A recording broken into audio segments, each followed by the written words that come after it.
সুপ্রিয় বন্ধুগণ, আসসালামু আলাইকুম। দূরে কাছে দেশে অথবা দেশে বাইরে থেকে বন্ধুগণ, ঠিক এই মুহূর্তে যে যেখান থেকে বাস্তব জীবনের গল্প শোনার জন্য আমার সাথে জয়েন করেছেন, আমি আপন। আর যে আপন জীবনের গল্পের 1177তম পর্বে আপনাকে বরাবরের মতো স্বাগতম জানাচ্ছি। বন্ধুগণ, আজ আমি আপনাকে শোনাবো সিলেটের ছেলে মোহাম্মদ শামীম হোসেনের জীবনের এক ধর্মীয়, তাজ্জব, শিক্ষণীয় বাস্তব জীবনের গল্প। বন্ধুগণ, আজকের গল্পের টাইটেল কোরআনকে অবমাননা করা। আসলে এখানে আমি অবমাননাই বলি, যদিও আরেকটা ওয়ার্ড এখানে উচ্চারণ করার কথা, বাট আমি সারাদিন রোজা রেখেছি, এই ওয়ার্ডটা উচ্চারণ করতে আমার ইচ্ছে হচ্ছে না। কোরআনকে অবমাননা করায় কুকুর হয়ে যায় এক নারী। এটা সিলেটের প্রত্যন্ত এলাকার এক বাস্তব ঘটনা। এখন মানুষ তো কখনো কুকুর হতে পারে না, এরকম ঘটনা বা এরকম দৃশ্য আমরা আমাদের জীবনে কখনো দেখি নাই। কিন্তু আজকের এই গল্পে, মোহাম্মদ শামীম ভাইয়ের জীবনের গল্পে, আমার কাছে, আপনার কাছে পুরোটা গল্প শুনে স্পষ্ট ক্লিয়ার মনেই হবে যে তার স্ত্রী বা একজন নারী, সে কোরআন অবমাননা করার কারণে সে কুকুর হয়ে গেছে, এবং তাজ্জব হয়ে যাওয়ার মতো এক ভয়ঙ্কর রকম বাস্তব জীবনের গল্প।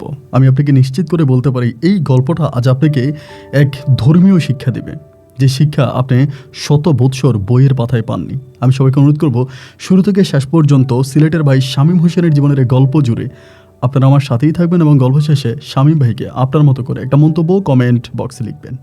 ধন্যবাদ সবাইকে। সুপ্রিয় বন্ধুগণ, আসসালামু আলাইকুম।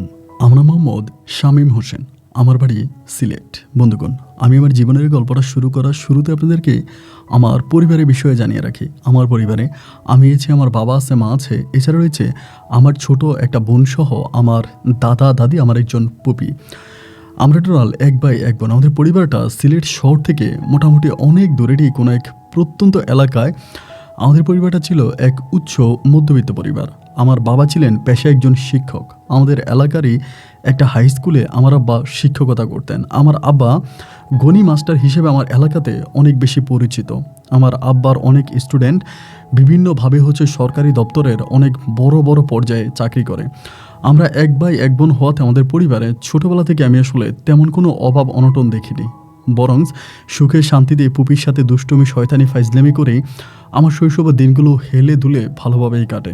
শৈশব পার করে একটা পর্যায়ে আমি আমার স্কুল জীবনে পদার্পণ করি। আমি যখন স্কুলেই পড়ি, আমার স্কুলের সমস্ত শিক্ষক শিক্ষিকা থেকে শুরু করে সব ছাত্রছাত্রীরা আমাকে অনেক বেশি ভালোবাসত, কারণ আমি গণি মাস্টারের ছেলে, এবং গণি মাস্টারের ছেলে হওয়ার কারণে সবার কাছে আমার অনেক বেশি সম্মান, শ্রদ্ধা, মানে সবার কাছে আমার অনেক বেশি ভালোবাসা ছিল। এই ভালোবাসা নিয়ে আমি তখন স্কুল জীবনে ক্লাস 8 থেকে ক্লাস 9-এ উঠি, কারণ ক্লাস 9-এ ওঠার পর থেকে আমার জীবনে ঘটনাগুলো ঘটে। এই জন্য আমি ক্লাস 9-এর বিষয় থেকে বলি। এরপরেও আরেকটা কিছু বিষয় বলার আছে, সেটা হচ্ছে আমি ছোটোবেলা থেকে আমাদের পরিবারটাকে একটু ব্যতিক্রমভাবে দেখে আসছিলাম। আমি যদিও স্কুল লাইনে পড়াশোনা করি, আমার বাবা যদিও একজন স্কুল মাস্টার ছিলেন, এরপরেও আমার বাবা 5 ওয়াক্ত নামাজ পড়তেন। শুধু তিনি একা পড়তেন না, 5 ওয়াক্ত নামাজে মসজিদে যাওয়ার সময় সবসময় আমাকে সাথে করে নিয়ে যেতেন, এবং আমার মা সবসময় আমার ছোট বোনকে নিয়ে নামাজ পড়তেন। আমার বাবাকে দেখলে মনে হয় যে আমার আব্বা এতটা ধার্মিক ব্যক্তি। সবসময় আপনার শার্ট প্যান্টই পরতো, কিন্তু এরপরেও আমার আব্বা নামাজের প্রতি খুব বেশি মায়া ছিল। আব্বু কোরআন তালাওয়াত করতেন, এবং আমি এটাও শুনেছিলাম আমার আব্বা খুব সুন্দরভাবে কোরআন সহি শুদ্ধভাবে কোরআন তালাওয়াত করতে পারে।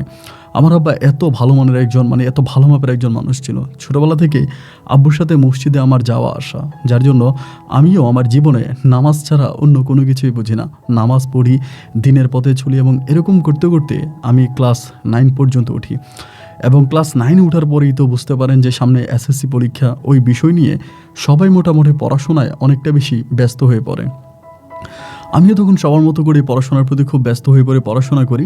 তো আমার আব্বা গণিতে অনেক ভালো, অঙ্ক অনেক ভালো বুঝতো, এবং আমার আব্বা যদিও অঙ্ক শিক্ষক ছিলেন না, আমার আব্বা বাংলা ক্লাস করতেন স্কুলে, এরপরও গণিত আমার আব্বা অনেক ভালো বুঝতেন, যার জন্য অনেকে আমার আব্বার কাছে গণিত সাবজেক্ট পড়ার জন্য আসতো। তো আমারই সাথে পড়াশোনা করতো আমার এক ক্লাসমেট, নাম হচ্ছে শিপ্রা। এই মেয়েটা আমার সাথেই পড়তো। ও হিন্দু ধর্মাবলম্বী একজন মেয়ে ছিল। তো স্কুল জীবনে এই মেয়েটার সাথে আমরা যদি একই ক্লাসে পড়তাম, আমরা দুজনে একই ক্লাসে পড়ি, কিন্তু তারপরেও আমাদের মাঝে এত একটা ভালো সম্পর্ক ছিল না। এমনি ক্লাসমেট হিসাবে দেখলে কথা হতো, অতটুকুই। তো একটা সময় ও আমারে বললো যে, একদিন আমাকে বলতেছে যে, শামীম ভাই, আপনার আব্বু তো অনেক ভালো অঙ্ক ক্লাস করে, আবার অনেকে আপনার আব্বুর কাছে দেখি গণিত পড়ে, তো আমি আপনার আব্বুর কাছে গণিত সাবজেক্টটা পড়তে চাই। আমাকে এটা বললো। তাই আমি বললাম অনেক মেয়েরাই তো পড়ে, তুমি তাদের সাথে গেলে পরেই তো পড়তে পারবা। তো আমাকে বলতেছে যে না ভাই, আসলে আপনাকে কি বলবো, আপনি মানে বিশ্বাস করবেন না। তো আমি আসলে ওই সাবজেক্টে এতটাই কাঁচা, মানে আমি এতটাই এই সাবজেক্টের প্রতি নির্বোধ যে আমি যদি সবার সাথে পড়ি তাহলে না আমি বুঝতে পারবো না। আমি আপনার আব্বাকে টাকা একটু ভাড়াই দিব এবং আপনার আব্বা যাতে আমাকে একটু আলাদাভাবে পড়ায়, এটা ও তখন আমাকে বলল। আমি তখন বললাম আচ্ছা ঠিক আছে, আমি আব্বুর সাথে কথা বলে তারপর তোমাকে জানাবো। অ্যান্ড এর পরের দিন আমি তখন আব্বুকে বিষয়টা জানালাম যে আব্বু, আমার ক্লাসমেট শিপ্রা ও তোমার কাছে গণিত পড়তে চায়, তো গণিত সাবজেক্টটা পড়তে চায়, এখন তুমি ওরে রাখবা কিনা বা তুমি ওরে পড়াবা কিনা। তা আমার আব্বা বলে তো অনেক মেয়েরাই তো পড়ে, ওদের সাথে সবার সাথে এসে, আমি যেটা বলছিলাম ওইটাই বলে যে সবার সাথে এসে ওরেও পড়তে বল। আমি বললাম আব্বা আসলে ও ওই সাবজেক্টে মানে খুব কাঁচা, মানে ওই সাবজেক্টটা ও ভালো বুঝে না। তো এই জন্য ও চাচ্ছিল কি, যে ও আসলে চাচ্ছিল এইটা যে আপনি ওরে একা একা পড়ান এবং প্রয়োজনে ও আপনাকে টাকা একটু বাড়াই দিবে। এখন ওই টাকা একটু বাড়াই দিবে বলাতে আমার আব্বা খুব রেগে যায়। বিষয়টা আমিও বুঝতে পারি নাই যে আসলে আমার আব্বা মানে মনে করছে যে আমার আব্বাকে টাকা দিয়ে কিনতে চাওয়া হয়েছে। আব্বা মুহূর্তের মাঝে খুব রেগে যায়, রেগে গিয়ে আমার সাথে অনেক দুর্ব্যবহার করে, খারাপ ব্যবহার করে। তুই এরকমটা চিন্তা করলে কিভাবে যে আমি টাকা দিয়ে পড়াই নাকি, মানে টাকার জন্য কি আমি টিউশনি করি, আমি কি এরকম মানে শিক্ষা বিক্রি করে তোদেরকে পড়াইতেছি নাকি, মানে এরকমভাবে খারাপ ভাষা আব্বা আমার সাথে রেগে গেল। এবং পরের দিন স্কুলে যাওয়ার পরেও শিপ্রা আমারে বলতেছে কি ব্যাপার শামীম ভাই, আপনার আব্বুর সাথে কথা হয়েছে? আমার তখন খুব রাগ উঠলো। আমি বলি দেখো, তোমার জন্য আমি আব্বুর অনেক বকা খাইছি, আর তোমারও না যদি আমার আব্বু পায় তাহলে খবর ছুটে ছাড়বে। তুমিও বোকা, আমিও বোকা, তুমি কেন আমাকে টাকার কথা বললা? এবং আমিও ওই আব্বুর কাছে এরকম গিয়ে টাকার কথা বলাতে আমার আব্বু অনেক রেগে গেছে। আমার আব্বুকে এভাবে টাকার অফারটা করা তোমার ঠিক হয়নি। ও তখন বলে আমিও তো বিষয়টা বুঝতে পারিনি, স্যার কি আসলে রেগে গেছে? আমি বললাম অনেক রেগে গেছে, এত পরিমাণে রাখছে যে বলার মতো না, আমার সাথে খুব খেপে গেছে। অ্যান্ড তোমার সাথেও মনে হয় অনেকটা রেগে যাবে, তুমি কিছু বললো না। পরে আমার বলে স্বামী ভাই, আমি তাহলে সবার সাথে আপনার আব্বুর কাছে পড়বো, মানে আপনি কাইন্ডলি আপনার আব্বুকে একটু বলেন যাতে সবার সাথে আমাকে পড়ায়। তাই আমি বললাম আসলে আমি জানি না আব্বু তোমাকে আর নেক্সট টাইমে পড়াবে কি না, এরপর আমি চেষ্টা করব। পরে আমি আব্বুর কাছে অনুরোধ করি, যেহেতু মেয়েটা আমার ক্লাসমেট, আমার সাথেই পড়ে, ওই হিসেবে আমার আব্বু তখন বলে আচ্ছা ঠিক আছে তাহলে বলিস পড়ামনি। এরপরে ও সব বাকি মেয়েগুলোর সাথে যাইতো, পড়তো। এমন করতে করতে আমার বলতেছেন যে আমি না এই পড়াগুলো বুঝি না, মানে তোমার আব্বু যে আমাকে পড়ায় আমি সবার সাথে পড়ি ওইটা ঠিক আছে, বাট আমার মাথার মধ্যে না এগুলো ঢুকে না। তা আমি কিন্তু আবার মানে গণিত সাবজেক্ট অনেক ভালো ছিলাম, মোটামুটি সব বিষয়ে আমি খুব ভালো ছিলাম। আমার রুল নাম্বার সবসময় 1 থেকে 5-এর মধ্যেই ছিল আর কি, ক্লাস মানে 5 মানে ক্লাস 6 থেকে, যখন থেকে হাই স্কুলে ভর্তি হই আর কি। তো পরে আমি বললাম কোনটা বুঝো না আমাকে বলো তো। এরপরেও আমাকে তখন বলতে চাই এইটা বুঝি না ওইটা বুঝি না, পরে আমি ওকে বুঝাইতাম।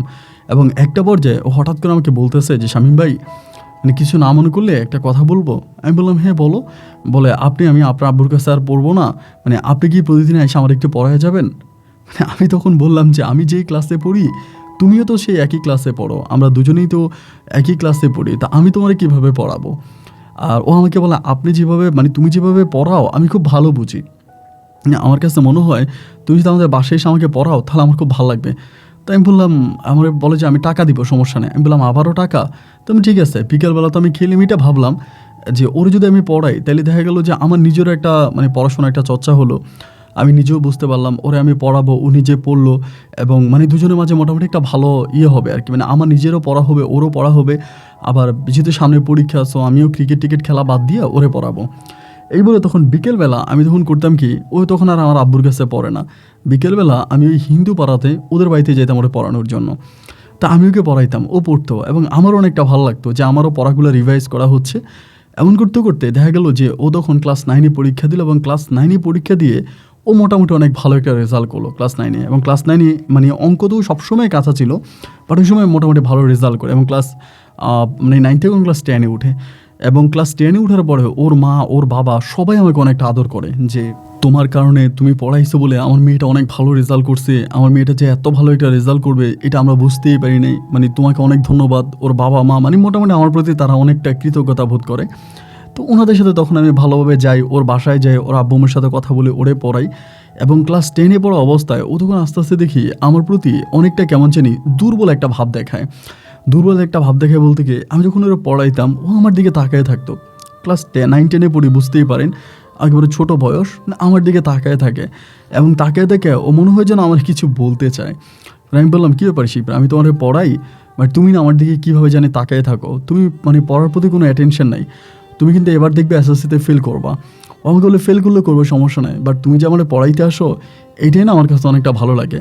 আমি বললাম কেন, আমি পড়াইতে আসলে ভালো লাগবে কেন? তুমি তো আমাকে মাস শেষে টাকা দাও, আমি তোমার কাছ থেকে মাস শেষে টাকা নেই এবং তার বিনিময়ে আমি তোমাকে পড়াই, তা তুমি আমার কাছ থেকে এরকম করে বলতেছো কেন? ও তখন হাসে। এমন করতে করতে মানে কয়েকটা দিন কেটে গেল। আর ওরে যে আমি পড়াইতাম, আমি কিন্তু স্কুলের কাউকে জানাইতাম না, এটা কিন্তু আমি বলতে ভুলে গেছিলাম। মানে স্কুলের আমি বলছি যে তুমি কাউরে জানাবা না বিষয়টা, কারণ আমার আব্বু যদি জানতে পারে তাহলে আব্বু হয়তো রাগ করবে।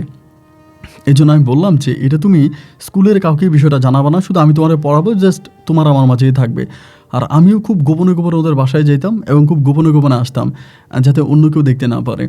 এরকম করতে করতে ও তখন একদিন করলো কি, হঠাৎ করে আমার বলতেছে, মানে আমি পড়াইতে আসি তখন, মানে আপনার ক্লাস 10-এ ফার্স্ট মানে প্রথম সাময়িক পরীক্ষা হয়ে গেছে। এরপরে পরে আমার বললো কি যে আমার একটা চিঠি দিছে একদিন, বুঝছেন? তাই চিঠিটা দেওয়ার পরে আমার বলে এটা মানে আপনার জন্য, মানে তোমার জন্য। আমাকে তুমিও বলতো আপনিও বলতো, এরকম করে সম্বোধন করে যে এটা তোমার জন্য। আমি তখন বললাম এটা কি? বলে এখানে কিছু কথা আছে, কথাগুলো পড়ে আমাকে উত্তর দিবা। তো আমি তো ওর ভাবভঙ্গি সব কিছু বুঝেই বুঝতেছি যে ও আমার প্রতি অনেকটা দুর্বল, এটা তো বুঝেই যাচ্ছে। এর উপরে যখন আবার চিঠি লিখলো, আমি তখন পুরোপুরি শিওর হয়ে গেলাম যে না, ও মনে হয় আমাকে ভালোবাসে। পরে আমি বললাম আচ্ছা ঠিক আছে, সমস্যা নাই। পরে আমি বাসায় গেছি, যাওয়ার পরে ওই চিঠিটা পড়লাম যেটা ও দিল, এবং চিঠি পড়ে আমার যেটা ধারণা হলো, মানে আমি যেটা সন্দেহ করেছিলাম আসলে সেটাই। ও আমাকে ডিরেক্টলি হচ্ছে প্রেমের প্রপোজাল দিয়েছে, মানে ও আমাকে ভালোবাসে এবং এরকম এরকম অনেক কথা। তো আমি তখন চিঠির উত্তরটা দিলাম না। আমি এর পরের দিন হয়ে গেছে, আমাকে বলে কী ব্যাপার, চিঠির উত্তর দিবা না? আমি বললাম আচ্ছা চিঠির উত্তরটা চিঠিতে না দিয়া মুখে দিই। আমাকে বলে না মুখে না, আমি যেহেতু চিঠিতে লিখছি তুমি আমাকে চিঠিতেই দিবা। পরে আমি বলি শিবরা শোনো, তুমি তো জানো তুমি হিন্দু ধর্মের একটা মেয়ে আর আমি মুসলিম ধর্মের একটা ছেলে, তোমার সাথে কি আমার সম্পর্ক কখনো হবে? এটা কি তোমার মনে হয়? আমাকে বলে যে না, মানে হবে না কেন, আমরা তো মানুষ। আমি বললাম হ্যাঁ মানুষ, সেটা ঠিক আছে, তবে দুইজন দুই ধর্মের মানুষ, তো তোমার ধর্মের সাথে আমার ধর্মের কোনো মিল নেই। এরকম করে প্রেম ভালোবাসা করা, টাইম ওয়েস্ট করা, মানে আমি কিন্তু এই টাইপের ছেলে না, আমি এটা করতে পারবো না।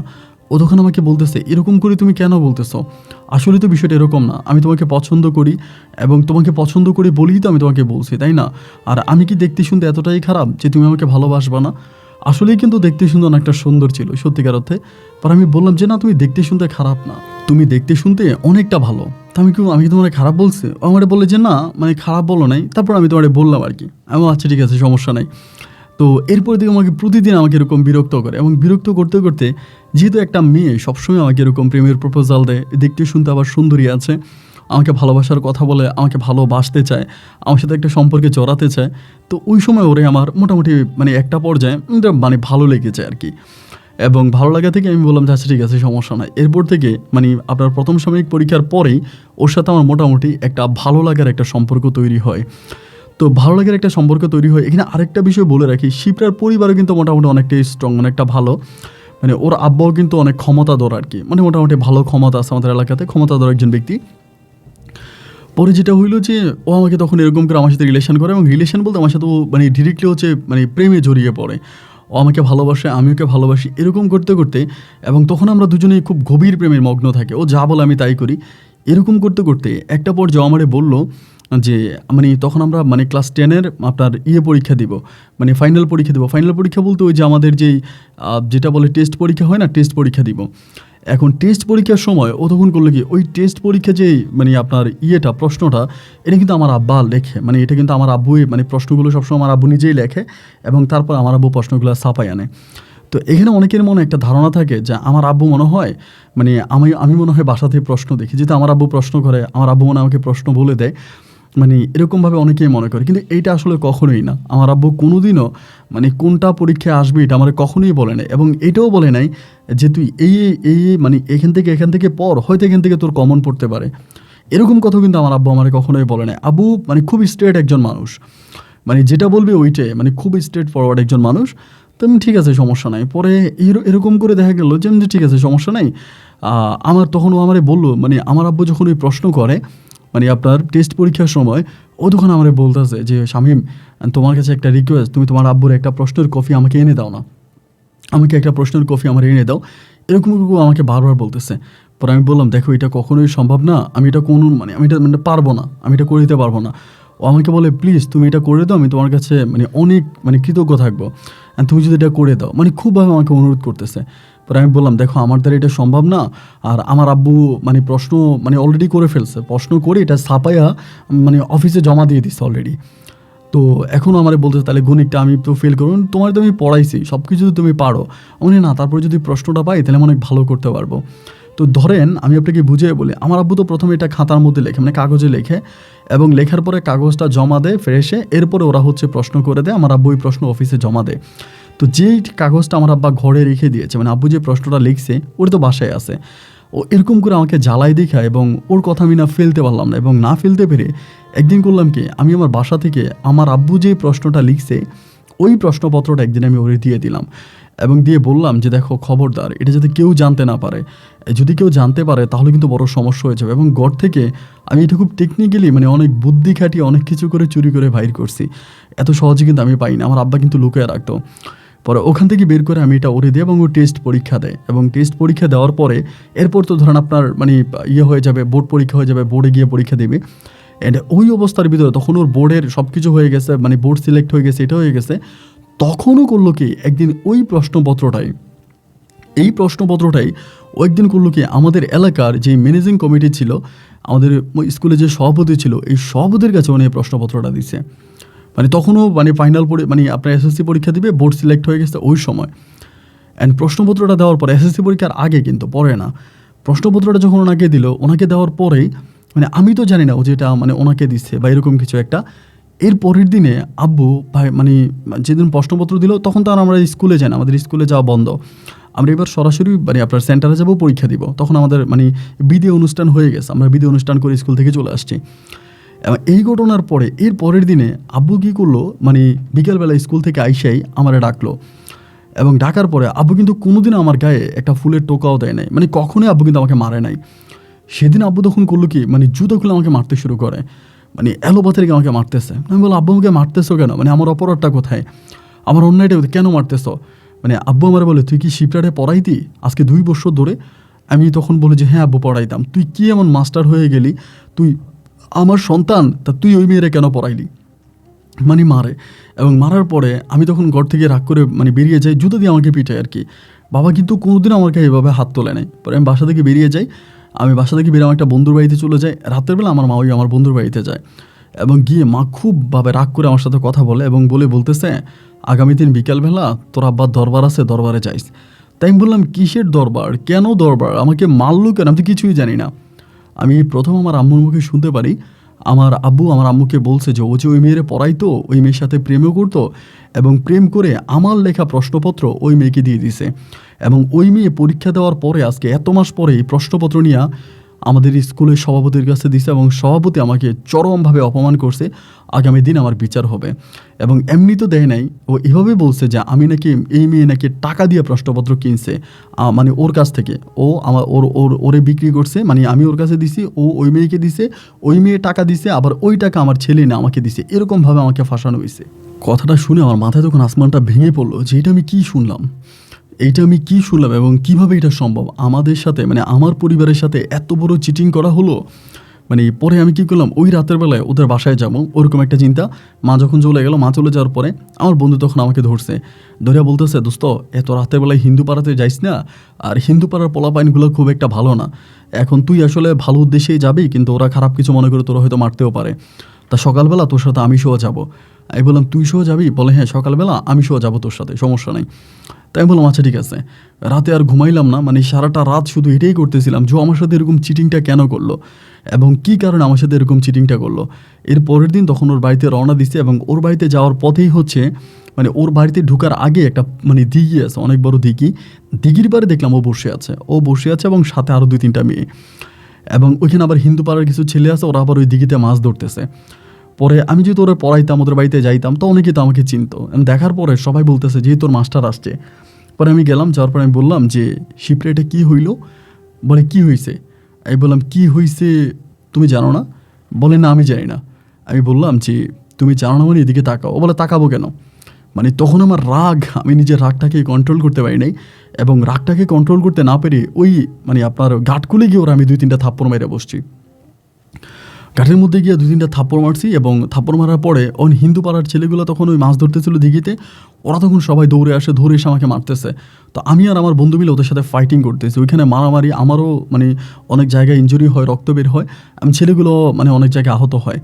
এবং তখন এই জিনিসটাকে আরও বেশি মানে ঘোলায় ফেলছে। পরে দরবারে বিকেলবেলা গেলাম, এবং যাওয়ার পরে মানে শিপ্রা ওই দরবারে উপস্থিত হয় নাই, আর শিপ্রার এলাকার ছেলেফেলারা উপস্থিত হয়েছে। এবং তখন ওরা বলতেছে যে শিপ্রা কেন এই ঘটনা কেন মানে সভাপতিকে জানাই দিল, আমি নাকি শিপ্রারে মারার জন্য গেছে, ও কেন এটা জানাই দিল, এবং ওর গায়ে আমি হাত তোলার জন্য আমি দিঘির পাড়ে গিয়ে ওরা মারার আক্রমণ করছি, ছেলেগুলো ওকে বাঁচাইছে। মানে এমন একটা অবস্থা। পরে আমার আব্বাকে তখন জিজ্ঞেস করা হলে পরে আমার আব্বারে বলতেছে যে আপনি যেটা করছেন এরপরে আপনি এই স্কুলে মানে থাকার কোনো রাখেন না। এরপর আমার আব্বাকে চরমভাবে অপমান করে প্রায় মানে মাস 3 মতো আমার আব্বাকে সাময়িকভাবে বরখাস্ত করা হয়। প্রায় 3 মাসের জন্য বরখাস্ত করা হয়। তো 2 মাস পরে আমার আব্বুকে আবারও নিয়ে যাওয়া হয় স্কুলে।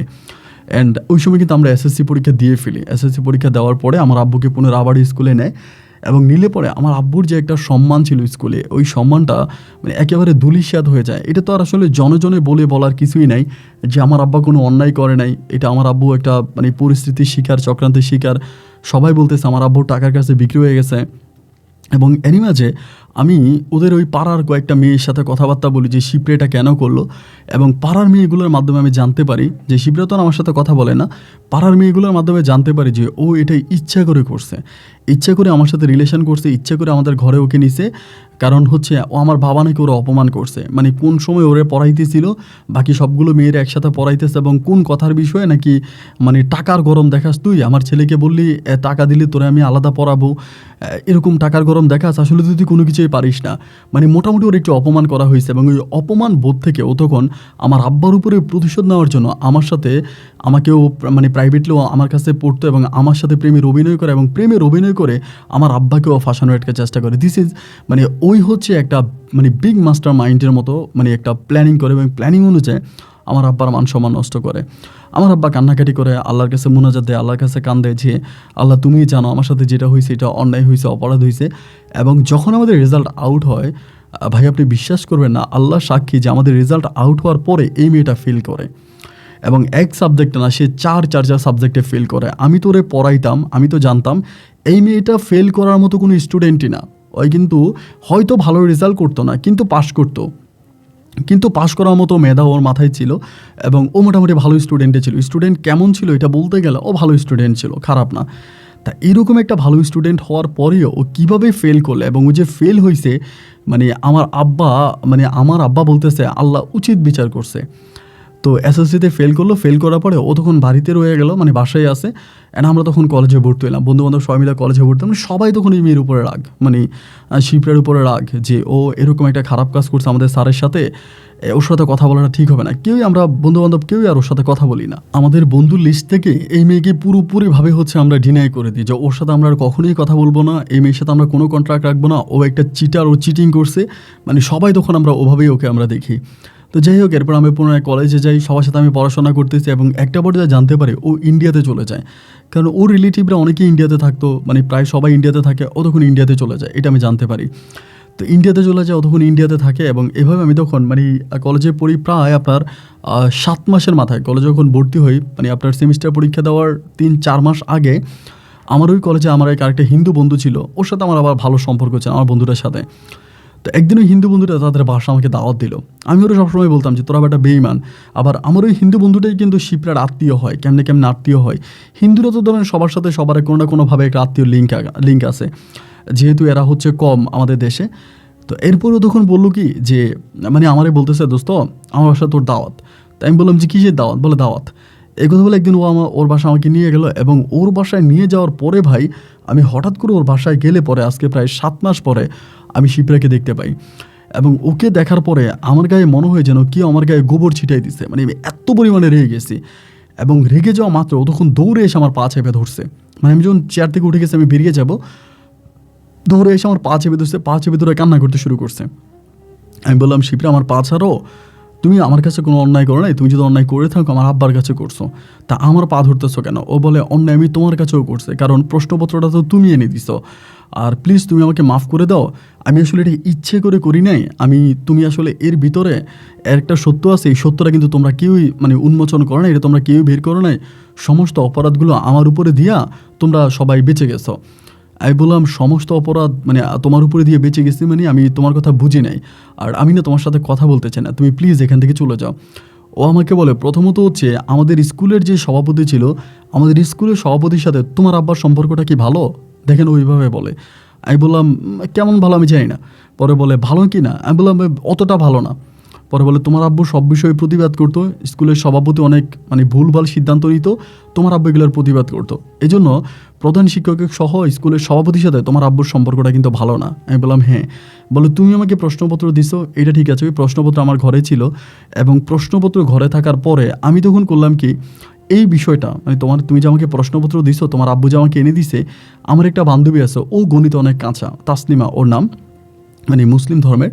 ও বলে তাসলিমা আমাকে একদিন খুবভাবে ধরছে যে দেখ, আমি তাসলিমের সাথে শেয়ার করছি বিষয়টা, তাসলিমাকে বলছি, এবং তাসলিমাকে বলার পরে তাসলিমাই তখন হচ্ছে মানে এই বিষয়টা জানতে পারছে, মানে তুমি যে আমাকে প্রশ্নপত্র দিছো।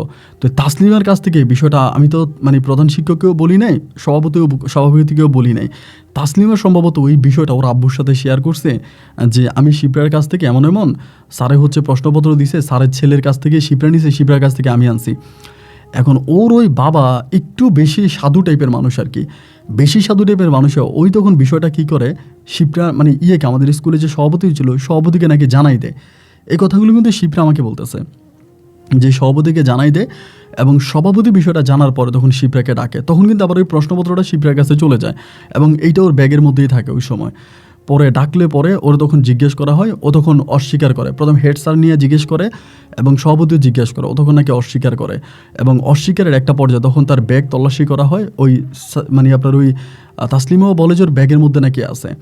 পরে ব্যাগ তল্লাশি করা হয়, ব্যাগের মধ্যে তখন ওই প্রশ্নপত্রটা পায়। ও আমাকে বলতেছে এইভাবে প্রশ্নপত্রটা নিয়ে যায়, এবং আমি কিন্তু এটার জন্য আমি কিন্তু বলি নাই। পরে আমাকে যখন ধমক দিয়ে জিজ্ঞেস করে আমি তখন সত্যতা স্বীকার করি, কারণ তো হাতে নাতে পেয়ে গেছে। পরে আমি বললাম এই কথাগুলো তুমি আমাকে আগে কেন বললে না? ও বলে এগুলো বলার সুযোগ তো তুমি আমাকে দেও নাই, তুমি কি আমাকে বলার সুযোগ দিছো? আমি বলি দেখো, আমি তোমাদের এলাকার মেয়ের মাধ্যমে জানতে পারছি যে আমার আব্বু নাকি কোনদিন তোমাকে পড়াইছে, এবং আমার আব্বু তোমাকে পড়ানোর পরে আমার আব্বু তোমাকে ধমক দিছে, তোমাকে এই এই বলছে ওই বলছে, এগুলো বলাতে তুমি আমার আব্বুর উপরে প্রতিশোধ নিছো আমার সাথে রিলেশন করে। ও আমাকে বলে আমার ভগবানের কসম করে বলি তুমি যেটা শুনছো এটা পুরোই মিথ্যা কথা, আসলে এরকম কিছুই না। পরে আমি বললাম যে সত্যি তুমি এগুলো বলতেছো? বলে আমি সত্যিই বলতেছি, আমি পরিস্থিতির শিকার। আচ্ছা তুমি আমাকে প্রশ্নপত্র দিছো, এই প্রশ্নপত্র দিয়ে আমি পরীক্ষা দিছি, আমি ভালো রেজাল্ট করছি, এরপর আমি কেন এটা করব? আর আমি যে অন্যায়টা করছি এটার জন্য কিন্তু ভগবান আমাকে শাস্তি দিয়ে দিছে অলরেডি, আমি কিন্তু ফেল করছি, তুমি কি দেখো নাই? পরে আমি বললাম যে ও আমাকে বলে তুমি আমাকে একবার শুধু স্যারের কাছে নিয়ে যাও, আমি স্যারের পা ধরে চিৎকার করে একটু কান্না করতে চাই। আমি তখন বললাম দেখো, আমার আব্বা তোমাকে দেখলে হয়তো সহ্য করতে পারবে না। ও আমাকে বলে আমি স্যারকে ভালো করেই চিনি, স্যার কতটা ভালো মনের মানুষ, স্যারের মতো মানুষের তল্লাতে দ্বিতীয়টা হতে পারে না, স্যার যথেষ্ট ভালো মনের মানুষ, আমি না স্যারের কাছে যেতে চাই, আমি স্যারের পা ধরে স্যারের কাছে ক্ষমা চাইবো। আমি তখন বললাম আচ্ছা ঠিক আছে, আমি জানি না আমার আব্বু এটা কীভাবে নেবে বা আব্বু তোমার সাথে কথা বলবে কি না, এরপরেও আমি তোমাকে আমার ছোটো বোনকে পাঠাবো তোমাদের বাড়িতে, বা আমার ছোটো বোনকে নিয়ে তুমি আইসো। এইভাবেই 2-3 দিন পরে একদিন আমার আব্বা আমাদের মানে উঠানের মানে আমাদের যে বারান্দা আছে বারান্দার মধ্যে বসে আছে, ওই অবস্থার মধ্যে আমি তখন আমার বোনেরে পাঠালাম ছোটো বোনরে শিপরাডে আনার জন্য। আমার ছোটো বোন গিয়ে শিপরাডে আনছে, আমার মাগরিবের রাজনী কিছুক্ষণ আগে ও এসেই তখন মানে ওড়না দিয়ে মুখটা ঢেকে আমার আব্বার পা ধরে কান্না করতে শুরু করছে। আমার আব্বা কিন্তু আবার অনেকটা ইমোশনাল ছিল, মানে এমনি ঠিক আছে আমার আব্বা মানে অনেকটা ইমোশনাল। ধরুন আপনার কেউ এসে যদি আমার আব্বুর কাছে মানে ইনিনয় বিনয় করে কোনো কিছু চায়, ধরেন একটু কান্নাকাটি করে বা একটু ইমোশনালি কোনো কথা বলে, আমার আব্বা কিন্তু এগুলো নিতে পারে না। মানে আমার আব্বা এরকম একটা ব্যক্তি, আমরা যে টিভি দেখতাম না, সিনেমা দেখতাম না, মানে ওইখানে যে ছবি চলতো ছবির ভিতরে মানে দুঃখের সিনগুলো দেখলে আমার আব্বা কান্না করতো, মানে এত পরিমাণে ইমোশনাল ছিল। তো এরপর আব্বু তখন বলতেছে যে আমি তখন আব্বুরে বললাম যে আব্বু তুমি একটু ঘরে চলো। পরে আব্বুরে ঘরে টেনে নিচ্ছি, ওরেও ঘরে টেনে নিচ্ছি, ও কিন্তু ওনা দিয়ে মুখ ঢেকে আছে। আমার আব্বু বলে এটা কে? আমি বললাম আব্বু এটা যেই হোক মানে তুমি ওরে মাফ করে দিবে, ও তোমার কাছে অন্যায় করছে। আমার আব্বু বলে আমি মাফ করার কে? মাফ করা মালিক আল্লাহ, আল্লাহ মাফ করলে আমিও মাফ করবো। তা কে এটা? আমি বলি আমি আব্বু বলি তাইলে তুমি বলো মাফ করে দিছো। আমার আব্বু বলে যেভাবে আমার পা ধরে কান্না করছে সে যদি আমার শত্রু হয়ে থাকে, মহাশত্রুও হয়, আমার তার উপরে কোনো অভিযোগ নাই, অভিমান নাই। পরে আমি বললাম যে শিবরা তাহলে মুখটা খোলাও। শিবরা তখন মুখ খুলছে, কান্না করতেছে। আমার আব্বু তখন একদম পাথর হয়ে গেছে, মানে কী বলবে আর বুঝতে পারতেছে না। একটু আগেই তো আমার কাছে বলে দিছে যে যেই হোক মানে আমার আব্বুর উপরে কোনো অভিমান রাখবে না। আব্বু একেবারে পাথর হয়ে গেছে। আব্বু আমার দিকে মানে তাকায় আছে, তাকায় থেকে বলতেছে, ও কেন এখানে আমারে বলে। আমি বললাম যে আব্বু, ও আসলে একটা সত্য ঘটনা তুমি জানো না। আমি তখন শিপ্রারে বললাম যে শিপ্রা, তুমি আমার আব্বুকে বিষয়গুলো বুঝিয়ে বলো। তখন শিপ্রা আমার আব্বুকে মানে মাগরিবের আজানের সময় আজান দিতেছে চারদিকে, আমার আব্বুকে সব কিছু বুঝিয়ে বলছে। বলার পরে আমার আব্বা কথাগুলো শুই না বলতেছে, তুমি থাকো, আমি নামাজ পড়ে আসি। আমার আব্বু তখন মসজিদে গেল, আমাকেও সাথে করে নিয়ে গেলো, নামাজ পড়লাম। নামাজ পড়ে আসার সময় আব্বু আমাকে বলে যে মেয়েটা যে কথাগুলো বললো এগুলো কি তোর কাছে মনে হয় সত্য? আমি বললাম হ্যাঁ আব্বু, আমি ওর সাথে কথা বলছিলাম তো এর আগেও, এগুলো সত্য। এগুলো স্কুলের সভাপতি আর স্কুলের হেড টিচার মিলে তোমাকে অপমান করার জন্য ওকে জাস্ট লাঠি হিসেবে ব্যবহার করছে। আর ও না আব্বা পরিস্থিতির শিকার, ও দোষ করে না, দোষ করছে মূলত ওই সালমা মেয়েটা, মেয়েটা ওই কি বলে তাসলিমা মেয়েটা। আমার আব্বা বলে হ্যাঁ তাসলিমা তো খারাপ, তাসলিমার বাপেও খারাপ, এটা তো আমি জানি। আমি তো এই জন্যই তাসলিমার বাবার সাথে কখনো কথা বলি না। উনি আবার স্কুলের কমিটি, কেমনে কেমনে কমিটি পদে আছে। আর তাসলিমার আব্বা যে স্কুলের কমিটি, এটা কিন্তু আমি ওই দিন আমার আব্বুর মুখ থেকে জানতে পারি, এটাকে জানতেও পারি না। আমার আব্বা বলে আচ্ছা ঠিক আছে, তো ঘরে চল। পরে ঘরে গেল, এবং ঘরে যাওয়ার পরে আমার আব্বু ওই শিপটারে বলতেছে, তুমি কি মুসলমানদের বাড়িতে খাবার খাও? ও বলে হ্যাঁ, খাবো না কেন স্যার, আমি তো আপনার বাড়িতে খাবার খাবো, আমি আজকে রাতে খাবো এবং আপনার বাড়িতে থাকবো। আমার আব্বা বলতেছে যে আচ্ছা ঠিক আছে, তাহলে তুমি আমার বাড়িতে খাওয়া দাওয়া করো এবং যদি মন চায় আজকে থেকে যাও, তোমার উপর আমার কোনো অভিমান নাই। এরপরও তখন আমাদের বাড়িতে থাকলো এবং থেকে রাতের বেলায় খাওয়া দাওয়া করলো, খাওয়া দাওয়া করেও তখন ঘুমিয়ে গেছে। মানে আমার ছোটো বোনের সাথে শুইতে গেছে। আমার আব্বা আম্মা এক রুমে ঘুমায়, আমি আর এক রুমে ঘুমাই। তো রাতের বেলায় তো ধরেন আমি আমার রুমে শুয়ে গেছি, রাত্রে আনুমানিক প্রায়, ওই সময় তো আমি মোবাইল চালাইতাম না, মানে আমার কাছে কোনো মোবাইল ফোন টোন নাই। রাতের বেলায় দেখা গেলো কি যে ও আমাকে ডাকতেছে, মানে আমার দরজায় গিয়ে নক করতেছে এবং আস্তে আস্তে ডাকতেছে যে শামীম, শামীম উঠো। পরে আমি উঠছি, উঠার পরে দেখি যে ও মানে আমাদের ওই মানে রুমের মধ্যে, মানে ঘরের ভিতরে। আমি বলি কী ব্যাপার, তুমি এখানে আমার দরজার সামনে? বলে একটু বাইরে যাবো চলো। আমি বলি বাইরে কেন যাব, কিছু হয়েছে? বলে না কিছু হয় নাই, বাইরে আসো। তেমন হচ্ছে ঠিক আছে। পর ওর সাথে আমি বাইরে গেছি, এবং বাইরে যাওয়ার পরে ও তখন আমাকে আমাদের ওই পুকুর পাড়ে আমার নিয়ে বসছে, বৈশা বলতেছে যে স্বামী, আমার না মনটা অনেক খারাপ লাগতেছে, এই জন্য তোমাকে ডাইকে আনছি। আমি বললাম তুমি তো অনেকদিন ধরে ইন্ডিয়াতে ছিলা, দেশে ছিলা না, তোমার আত্মীয় স্বজনদের বাড়িতে ছিলা, তো তোমার সময়গুলো কেমন কাটলো? বলে হ্যাঁ অনেক ভালো কাটছে, বাট আমি তোমাকে অনেক মিস করছি, তোমার সাথে কথা বলার জন্য অনেক চেষ্টা করছি, অনেক সুযোগ খুঁজছি, আসলে ওরকম সুযোগ আর সময় বা কোনোটাই হয়ে ওঠে নাই। বাট তোমাকে একটা কথা জিজ্ঞেস করবো? আমি বললাম বলো। আমাকে বলে তুমি কি আমাকে এখনও আগের মতো ভালোবাসো? ওই কথাটা শোনার পরে আমি কিন্তু সত্যি সত্যি আমার জীবনে যদি কাউকে ভালোবেসে থাকি নিজের মন থেকে বা অন্তঃস্থল থেকে, আমি কিন্তু শিপ্রা মেয়েটাকে অনেক ভালোবাসছি, মানে অনেকটা ভালোবাসছি। পরে ও যখন আমারে বললো, আমি বললাম দেখো আসলে তোমারে কি বলবো, বলার মতো তো কোনো কথা নাই। তো ভালোবাসা তো আসলে এরকম না যে কাউকে মন চাইলেও ভালোবাসলাম এবং মন চাইলেও ভুলে গেলাম, বিষয়টা তো এরকম না। মানুষের তো মনের উপরে জোর খাটে না, মন যা চায় মানুষ তাই করে। মানুষ কখনো মনের বিরুদ্ধে গিয়ে কোনো কিছু করতে পারে না, আর মনের বিরুদ্ধে গিয়ে কোনো কিছু করলে এটাতে ভালো ফলও পাওয়া যায় না। পরে আমারে বলতেছে যে দেখো আমি তো সব কিছুই বলছি, বাট বিশ্বাস করো আমি না তোমাকে এখনও ভালোবাসি। এই বলো তখন আমার হাতটা ধরে আমার কাঁধে মাথা রেখে মানে ঘুমড়ে ঘুমড়ে কাঁদতে শুরু করে। এবং তুমি কান্না করো না, কান্না করলেই তো আসলে মানে সব কিছু সমাধা হয় না। আর তুমি যেটা বলেছো তোমার সব কথাই তো আমি বিশ্বাস করেছি, আমার আব্বুও বিশ্বাস করেছে, তা তুমি কান্না করো না। ও আমাকে বলে প্লিজ, আমার না অনেক খারাপ লাগে, তো তুমি কিছু মনে করো না, আমি কালকে তোমাকে নিয়ে একটু মার্কেটে যাবো। তো আমি বললাম কেন মার্কেটে কেন যাবো? বলে একটু দরকার আছে। এইগুলো তখন এর পরের দিন আমার সাথে আমাদের এলাকারই একটা মানে মার্কেট আছে, অনেক বড় মার্কেট, ওই মার্কেটের ওইদিকে যায়, সিলেটেই, মানে আমাদের ওই থানার মধ্যে, থানা শহরে। তো থানাতে যাওয়ার পরে ও তখন এখান থেকে করে কি একটা মোবাইল ফোন দেখে। ওই সময় কিন্তু মোবাইল ফোনের অনেক দাম, এক একটা মোবাইল ফোন আপনার 20,000 22,000 টাকা করে, মানে বাটনের ফোনগুলো। ওই সময় কিন্তু ডিজিটাল ফোন ছিল না, বাটন সিস্টেম ফোন। পরে একটা মোবাইল ফোনও কিনে সিম কার্ড কিনে বলতেছে এটা তোমার। মানে আমি বললাম আমার মোবাইল ফোন, আমি তো তোমার কাছে মোবাইল ফোন চাইনি।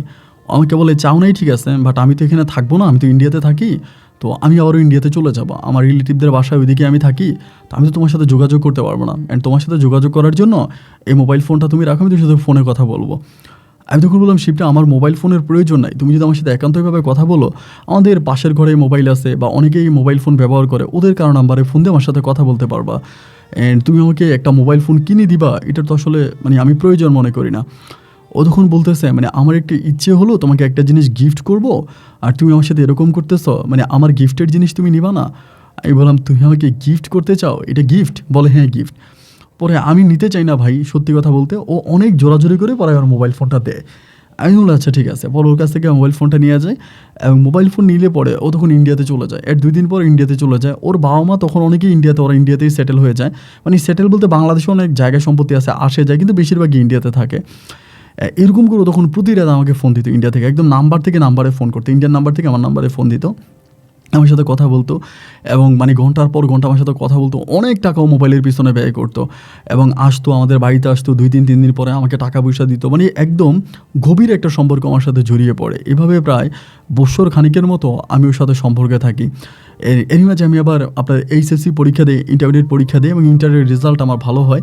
ইন্টারের রেজাল্ট ভালো হওয়ার পর আমি তখন সিলেট শহরে চলে যাই এবং সিলেট শহরে গিয়ে আমি তখন ভর্তি হয়ে সিলেট শহরে পড়াশোনা করি, আপনার অনার্স করার জন্য অনার্স করি। তো ও তখন এই সবসময় আমার সাথে কথা বলতো এবং মাঝে মাঝে সিলেটে আসতো, দেখা করতো। এরকম করে আমাদের রিলেশনটা একটা পর্যায়ে খুব গভীর একটা পর্যায়ে চলে যায় এবং চলে যাওয়ার পরে ও তখন আমাকে বলে, মানে আমার আব্বু তখন সিদ্ধান্ত নেয় আমার ছোটো বোনকে বিয়ে দিয়ে দিছে, আমার ঘরের মধ্যে মা একা। আব্বু তখন চিন্তা করছে যে পড়াশোনা করলে করবো, তাতে কী হয়েছে, এর পাশাপাশি আব্বু আমাকে বিয়ে করাই দিবে, ঘরে একটা বউ থাকবে, আমার আব্বু আম্মু একা থাকে, ওদের ভালো লাগে না, সময় কাটে না। আমার বোন হয়তো বিয়ে দিয়ে দিচ্ছে, মাঝে মাঝে আসে আবার চলে যায়, মানে খুব একটা না। আমার আব্বু চিন্তা করলো যে আমাকে বিয়ে করাই দিবে, এরপর আমার বউ আমার ঘরে থাকবে। এরকমভাবে আব্বু তখন আমাকে মোটামুটি বিয়ের কথাবার্তা বলতেছে। এর মধ্যে আমি তখন শিবরাকে জানাইলাম যে আমার পরিবার থেকে তো এভাবে বিয়ের জন্য প্রেশার দিচ্ছে, আমার আব্বা আমাকে বলতেছে বিয়ে করাই দিবে, এখন আমি কি করব তুমি আমারে বলো। আমাকে বলে, ভাই তুমি কি তোমার বাবার কাছে আমার কথা বলো নাই যে তুমি আমাকে ভালোবাসো, আমরা দুজনে একটা রিলেশনে আসি? আমি বলি এইটা ঠিক আছে, আমরা রিলেশনে আছি, আমরা ভালোবাসি একজন আরেকজনকে, কিন্তু এখন আমি যে আমার আব্বাকে বলবো কোন মুখে বলবো? আর তুমি তো ভালো করেই জানো যে তুমি কোন ধর্মের আর আমি কোন ধর্মের। ও তখন বলতেছে তুমি আবারও ধর্মের মধ্যে চলে গেলা, আবারও এই ধর্ম নিয়ে কথা বলতেছো। আমি বললাম দেখো, ধর্ম নিয়ে কথা বলতেছি, ধর্ম নিয়ে কথা বলবো না? আমাদের মাঝে সবচেয়ে বড় প্রাচীরটাই তো হচ্ছে ধর্মের প্রাচীর, এবং এই প্রাচীর না ভাঙলে তো আমরা দুজন দুজনের কাছে যেতে পারবো না।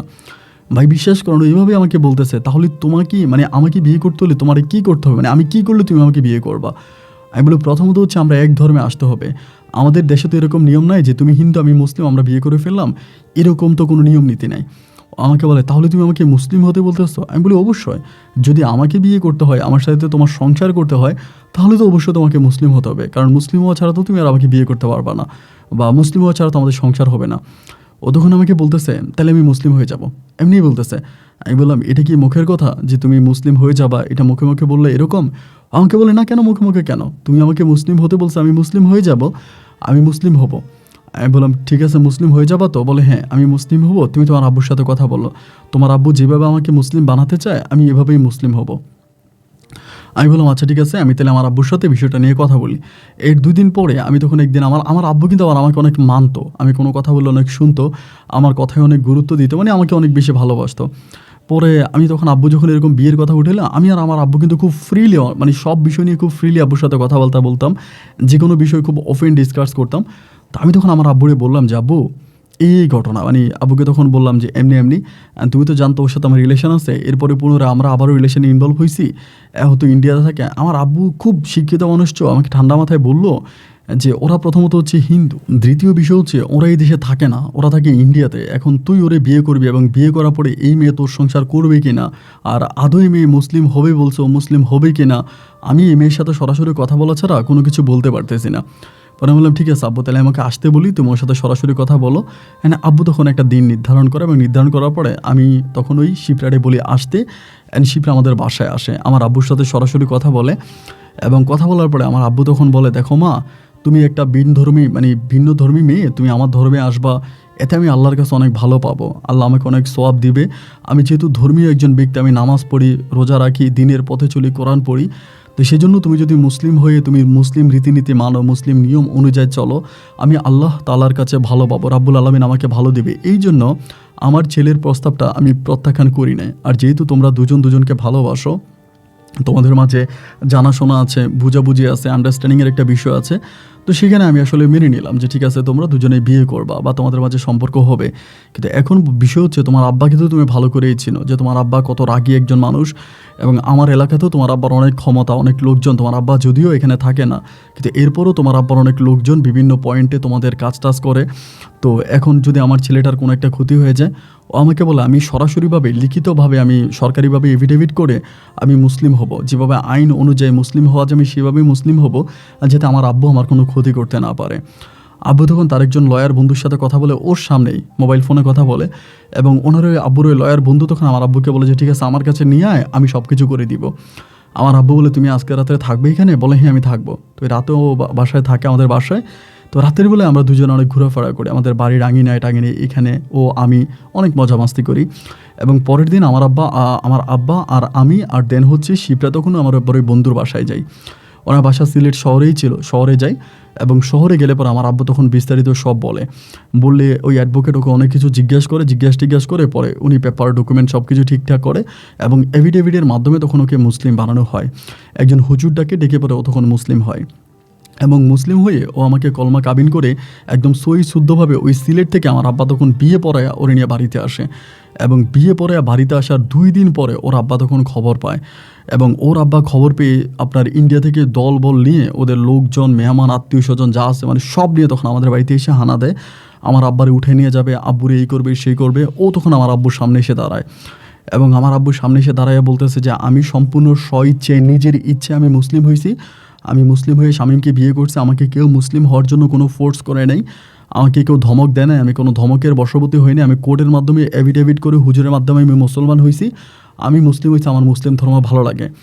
এবং ওর যখন এরকম করা একটা স্টেপ ওই জায়গায় নিয়ে নেয়, মানে কঠিনভাবে আমাদের পক্ষে দাঁড়ায়, ওর আব্বা তখন চরমভাবে ওখানে অপমানিত হয় এবং এত পরিমাণের অপমানিত হয় উনি বলার মতন। উনি একটা সময় ওখান থেকে কান্না করতে করতে চলে যায় এবং বলে এমন মেয়ে এমন মেয়ে ভগবান আমাকে দিছে, আমি তোর চেহারা আর কখনোই দেখবো না। এবং ওর আব্বু তখন অনেক রাগ এবং ক্ষোভ নিয়ে আমাদের বাড়ি থেকে চলে যায়। এবং ওর আব্বু চলে যাওয়ার পরে শিবরা তখন আমাদের সাথেই থাকতো, আমাদের সাথে খাবার খেত, আমাদের সাথে ঘুমাইতো, আমাদের সাথে চলাফেরা করতো, মানে সব কিছু আমাদের সাথেই ছিল। তা আমার আব্বু যেহেতু ওরা অনেকটা ভালোবাসতো, আমার আব্বু ওরে সবসময় বলতো মামুনি তোমার কিছু লাগলে বইলো, তোমার মন খারাপ থাকলে আমাকে বইলো, তোমার মনের ভিতরে কোনো কিছু থাকলে আমাকে বইলো, কিছু লুকিয়ে রাখো না। তো এরকম করে আমার সাথে ওর সম্পর্কটা অনেকটা মধুর একটা সম্পর্ক হয়।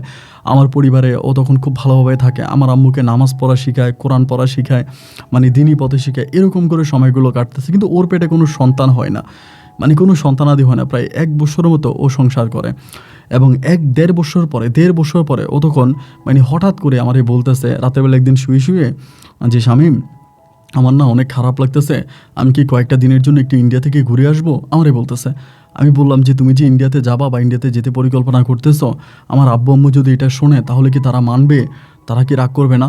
আমারে বলতেছে দেখো আমার আব্বু আম্মুর জন্য অনেকটা খারাপ লাগতেছে, আমি তো আর থাকবো না, আমি গিয়ে ঘুরে ফিরে আবারও চলে আসবো, আমি তো তোমাকেই ভালোবাসি, সুতরাং আমি তো তোমাকে ছাড়া অন্য কোনো কিছুই বুঝি না, আমি তোমাকে বিয়েও করছি, আমি মুসলিম হয়েছি। আমি বলি তো এখন যে তুমি যাবা, গেলে কি তোমার আত্মীয় স্বজনটা তোমাকে মেনে নিবে? ও বলে আমার একটা পিসির বাড়ি আছে, আমি আমার ওই পিসির বাড়িতে কয়েকদিন থেকে আসবো, আমার আব্বু আম্মুর খোঁজ খবর নিয়ে আসবো এবং দূর থেকে হলেও আমার আব্বু আম্মুর চেহারাটা আমি দেখে আসবো। পরে আমি বললাম এটা তো আমার আব্বু আম্মু মানবে না। তো আমি তখন বললাম যে আমি যদি আমার আব্বু আম্মুকে বলি তারা তখন ডিরেক্টলি মানা করবে, আমি জানি। আমার আব্বু আমাকে আগেই বলেছিল কখনোই যাতে ওর পরিবারের সাথে আমি ওকে যোগাযোগ না করাই। তো এরকম করে বলার পর আমি বললাম আচ্ছা ঠিক আছে, আমি অন্য একটা ব্যবস্থা করুন। প্রতিদিন আমাকে বলতো যে তুমি কিছু একটা করো, আমি তখন একটা জব করতাম, একটা প্রাইভেট কোম্পানিতে চাকরি করি। তো আমার সবসময় বলো যে কিছু একটা করো প্লিজ, আমার জন্য কিছু একটা করো, এরকম করে।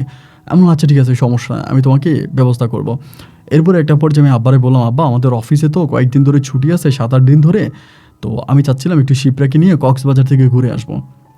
আমার আব্বা তখন বলে তোর বউ নিয়ে তুই যাবি, এতে আমাকে বলার কি আছে? আমি বললাম না তোমাকে বলবো না, তোমাকে তো জানাইতে হবে। আমার আব্বা বলে ঠিক আছে মাশাল্লাহ যা ঘুরে আয় এবং ঘুরে আসলে ভালো লাগবে। এই কথা বলার পরে আমি তখন শিবরাকে নিয়ে কক্সবাজার ঘুরতে গেলাম। আসলে কক্সবাজার ঘুরতে যাওয়াটা ছিল একটা অজুহাত, আমাকে ইন্ডিয়া পাঠাই দিব। এরপরে আমি আমার আরেক বন্ধু, ওর বাড়ি হচ্ছে কি আপনার নেত্রকোনা, অনেক দূরে। ওই নেত্রকোনা আমার ওই বন্ধুর বাড়িতে চলে গেছে, ওকে আমি তখন ইন্ডিয়াতে ফ্লাইটে উঠাই দিয়ে উনি ইন্ডিয়াতে চলে গেছে। ও ইন্ডিয়াতে আছে, আমি আমার বন্ধুর বাসায় নেত্রকোনাতে বন্ধুর বাসায় বেড়াইলাম 7 দিন 8 দিনের মতো আমি ওখানে ছিলাম। এবং 8 দিন পর ওর সাথে আমার ফোনে কথা হতো, 8 দিন পর ও তখন আবার ইন্ডিয়া থেকে চলে আসছে। আসার পরে আমি ওকে নিয়ে ডিরেক্টলি হচ্ছে আমাদের বাড়িতে যাই। এবার আমাদের বাড়িতে গেলে যেটা হয় ভাই, ও হঠাৎ করে এই ইন্ডিয়া থেকে ঘুরে আসার পরে, এর আগে কিন্তু সব কিছু ভালো ছিল, সর্বদিক থেকে সব কিছু খুবই ভালো ছিল, কোনো রকমের ঝামেলা নাই, কোনো প্রবলেম নাই, সব কিছুই ঠিক আছে। বাট ইন্ডিয়া থেকে ঘুরে আসার পরে ও জানি হঠাৎ কেমন হয়ে গেল। কেমন হয়ে গেল বলতে কি, আমাদের সাথে একটু রাগ দেখায় কথা বলে, খুব উগ্র মেজাজে কথায় কথায় রেগে যায়, খেপে যায়, একটু কেমন জানি আচরণ করতে শুরু করে। তাহলে আমি বুঝি না যে এরকমটা কেন করে, এবং এরকম তো করার কথা না। পরে আমাকে বুঝায় যে শিবরা তুমি এরকম করতেছো কেন, অ্যান্ড তোমার সমস্যা কি, আমাকে বলো কী হয়েছে। ও কোনো কিছুই সহ্য করতে পারে না। ধরেন কোনো একটা কথা বললে হঠাৎ করে রেগে যায়, কোনো একটা বিষয়ের উপরে কিছু বলতে গেলে ও খেপে যায়, আমাকে তেড়ে আসে, কেমন জানি একটা অন্যরকম মানসিকভাবে ওরা আমি কিছু দেখতে পাই। তো তখন আমার আম্মুকে সহ্য করতে পারে না, আম্মুর সাথে ঝগড়া লেগে যায়। আমার আম্মু যদি বলে নামাজ পড়তে আসো, নামাজ পড়ো, ও তখন মানে খুব জোরে মিউজিক ছাড়ে, মানে মিউজিক শোনে। এবং মাঝে মাঝে ও দেখি মানে পুরো মানে নাস্তিকের মতো এমন কিছু কাজ করে যেগুলো আমার ওয়াইফ ছিল আমাকে ছোটো করতে চায় না, এই জন্য এই কথাগুলো বলতে চাই না। এমন কিছু ঘৃণাত কাজও করে যেগুলো একজন মুসলিম হিসাবে আমার দেখা অনেকটা মানে কষ্টকরের মতো এরকম করে। এবং এমন করে আব্বু আম্মুর সাথে ঝগড়া লেগে যায় এবং খুব বলতেও খারাপ লাগে। মানে ও আমার আব্বা আম্মাকে খুব অকথ্য ভাষায় গালাগালি করে। যেহেতু ওই আমাদের ওই গ্রামে ওদেরই গ্রাম, ওদের অনেক জায়গায় সম্পত্তি আছে, মানে এখন আমি বুঝতেছি না আমার জীবনটা তো একরকম নষ্ট হয়ে গেল। ওকে বিয়ে করছে, আমি নিজেও তো কলঙ্কিত হয়ে গেলাম। এবং কেউ আর আমার সাথে ওভাবে এখন যদি ওর সাথে কিছু একটা হয়ে যায়, সবাই বলবে আমি হিন্দু মেয়েরে বিয়ে করে এনে ওর উপরে আমি প্রয়োগ খাটাইতেছি বা ওরে আমি কষ্ট দিতেছি। এতে সবার মনে একটা খারাপ মানে চিন্তাভাবনা আসবে। তা আমি ওরও খুবভাবে বুঝাই যে শিবরা আমার সাথে এরকমটা করো না, এগুলো করা ভালো না, তুমি এরকমটা কেন করো, ভালো হয়ে যাও। না ভাই, ও ভালো হয় না। দিন যত সামনের দিকে যাচ্ছে ওর এরকম উগ্র মেজাজি, উল্টাপাল্টা কথাবার্তা, মানে খারাপ চিন্তাভাবনা ওরকম বেরিয়ে যাচ্ছে। আমরা ভাই কোনোভাবেই ঠিক করতে পারি না। একদিন হলো কি, মানে রমজান মাস আসবে, রমজান মাসের আপনার আগে সবে বরাতে রাতের বেলায়, সব বরাতের রাতের বেলা মানে আমার যতটুকু মনে আছে সব বরাতের রাতে মানে আমি মানে আমার একটু এমনি আবার কোরআন পড়ার প্রতি একটা ভালো নেশা আছে, আমি কোরআন পড়তাম, আমার কোরআন পড়তে ভালো লাগতো। তো আমি কী করলাম, সব বরাতের রাতের বেলায় মসজিদে নামাজ পড়ছি, পড়ে এসে বাসায় আসছি। বাসায় আসার পরে ও গান শুনতেছে, আপনার মিউজিক বাজায় গান শুনতেছে। আমার আব্বা আম্মা দুজনেই নামাজ পড়ে ঘরের মধ্যে। তাই আমি বললাম যে তুমি যে গান শুনতেছো এরকমভাবে মিউজিক সাইয়া, আর আব্বা আম্মা তো নামাজ পড়ো, ওনাদের তো নামাজের ক্ষতি হচ্ছে।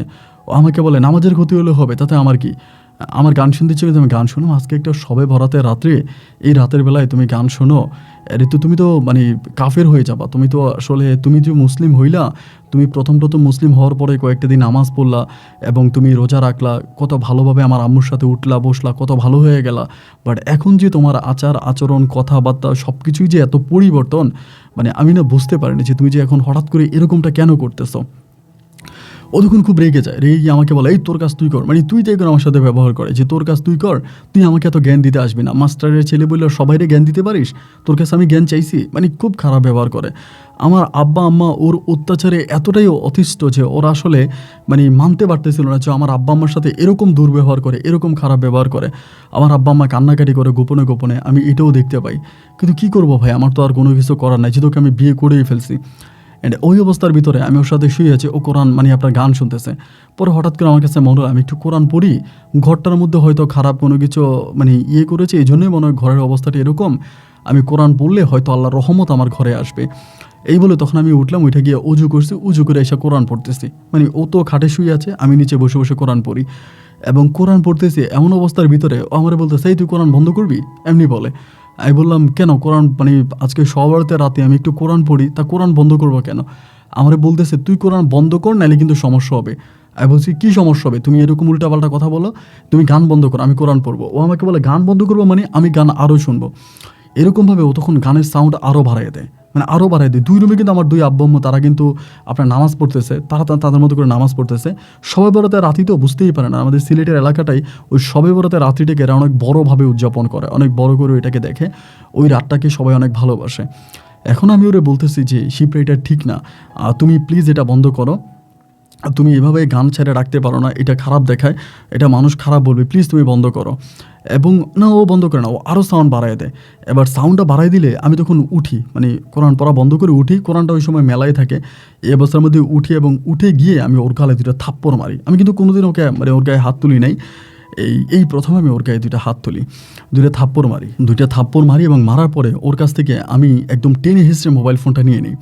এবং মোবাইল ফোনটা আমি একটা আছাড় দিয়ে বলতে আমি সোফার মধ্যে এভাবে হচ্ছে ফিক্কা মারি, আর ভেঙে ফেলি না, সোফার মধ্যে মারি। মারার পরও তখন লাফ দিয়ে উঠে বলে তুই আমার গায়ে হাত তুললি, তুই আমারে মারলি, এই ছোটো লোকের বাচ্চা আমারে মারলি তুই, এটা বললেও তখন করে কি, মানে কোরআনটা সামনে ছিল, ওর পাটাও কোরআনের মধ্যে দিয়ে এমন একটা কাজ করে, আস্তাগফিরুল্লাহ, মানে আমি সহ্য করতে পারি নাই।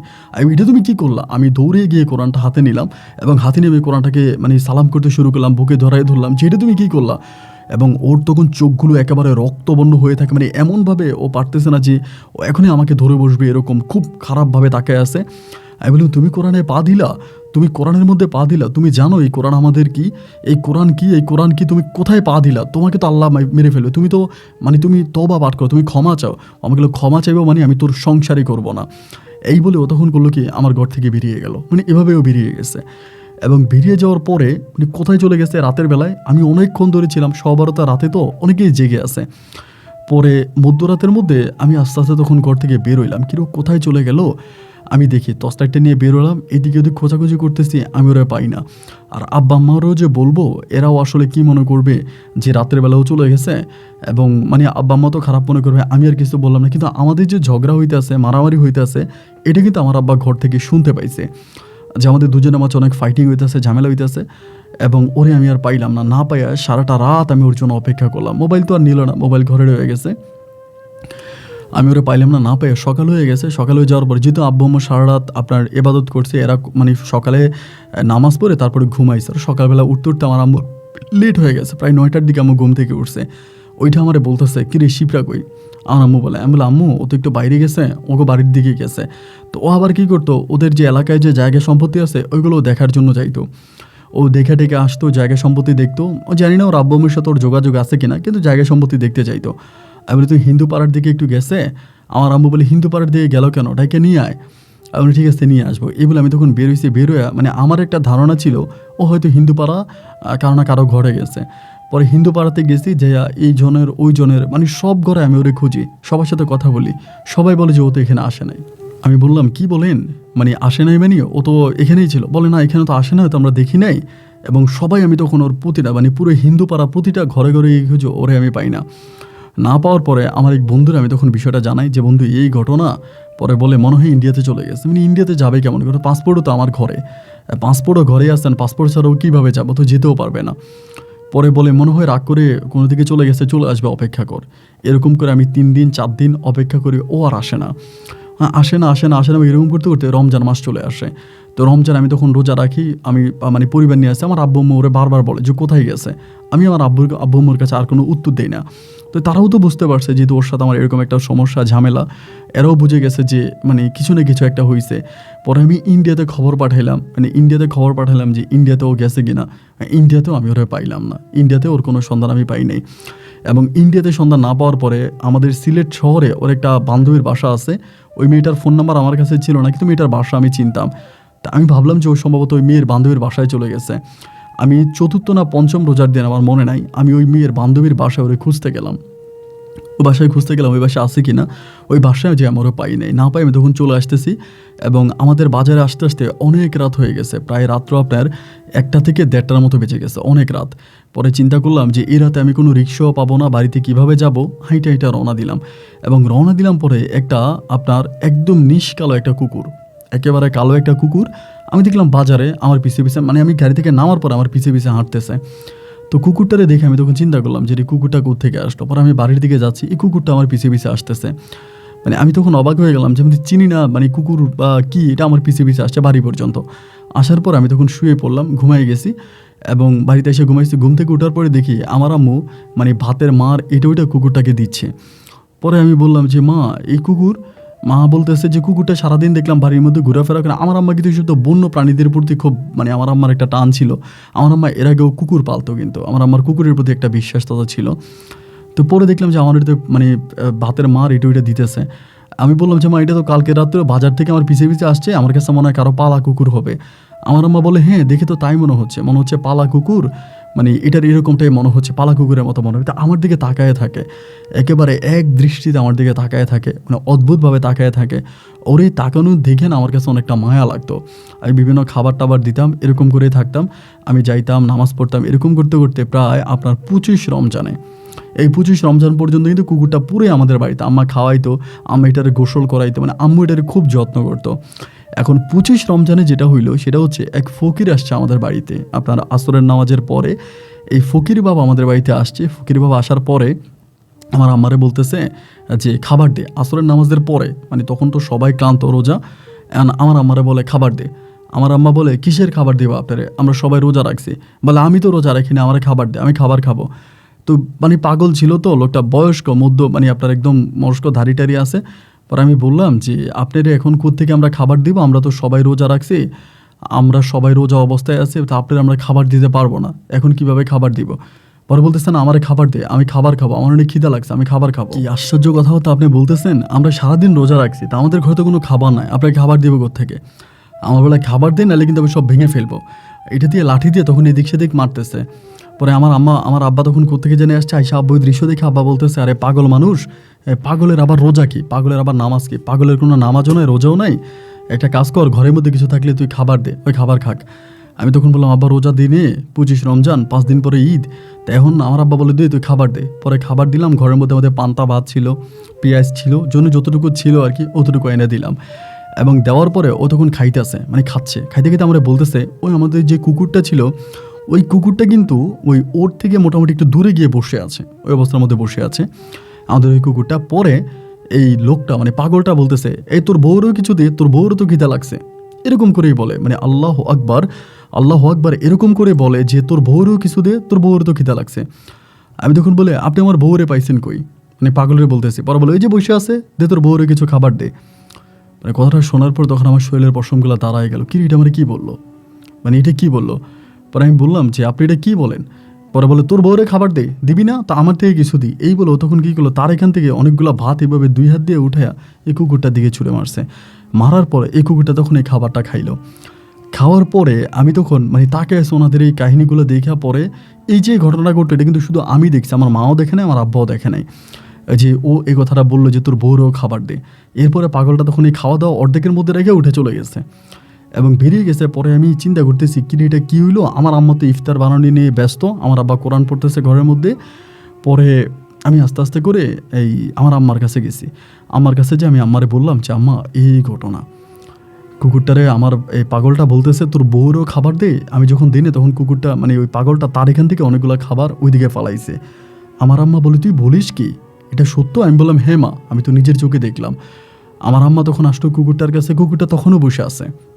আমার আম্মা বলে, পাগলটা কই গেছে, পাগলটার একটু খোঁজ কর, আইনা পাগলটারে আমাদের বাড়িতে আন, ওরে আমরা রাতে রাখবো প্রয়োজন আমাদের বাসায়। এটা কি বললো ঘটনাটা একটু শুনি।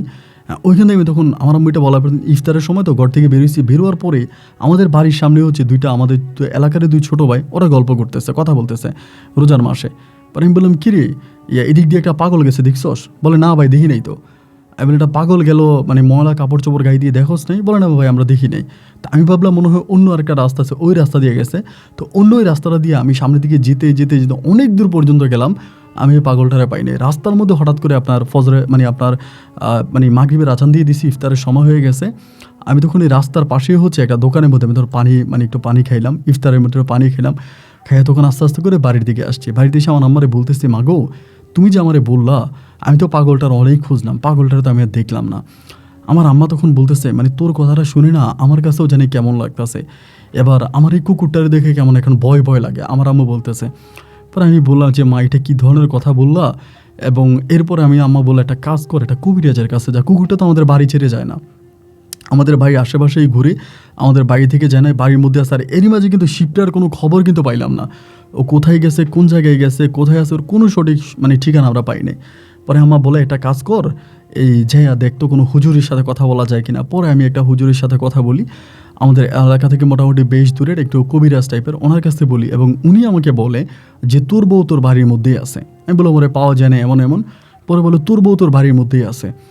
আমি বললাম, এটা কি বলেন, আমার বউ আমার বাড়ির মধ্যে আছে? বলো, হ তোর বউ তোর বাড়ির মধ্যে আছে, ভালো করে খোঁজ পাবি। এটা বলে তো ভাই আমি তখন অবাক হয়ে যাই, কি বলে এটা। আমি তখন আবার বাড়িতে আসি এবং বাড়িতে আসার পর আমি মারে বললাম যে মা, কবিরাজ তো এটা বলে আমার বউ নাকি আমার বাড়িতে আছে। এই কুকুরটা কিন্তু তখন আমাদের বাড়িতে কিন্তু নর্মালি একটা কুকুর, যেরকমভাবে আমাদের বাড়ির আঙিনায় কুকুর ঘোরাফেরা করে না, এরকম খুব নর্মাল একটা কুকুর। পরে আমার মা বলতেছে, কি বলো সেটা তুই? বাবারে আমি তো কোনো কিছু বুঝি না। পরে আমার আম্মা এর 3-4 দিন পর আমার আম্মা তখন আমাকে বলতেছে, তাহলে অমুক জায়গায় একটা কবিরাজ আছে, একটা কবিরাজের ঠিকানা দেয় আমাদের সিলেটের ওই মাইজবান্ডারে, আপনার ওই যে শাহজালাল সাহেবের মাজারের ওই দিকে একটা কবিরাজের ঠিকানা দেয়।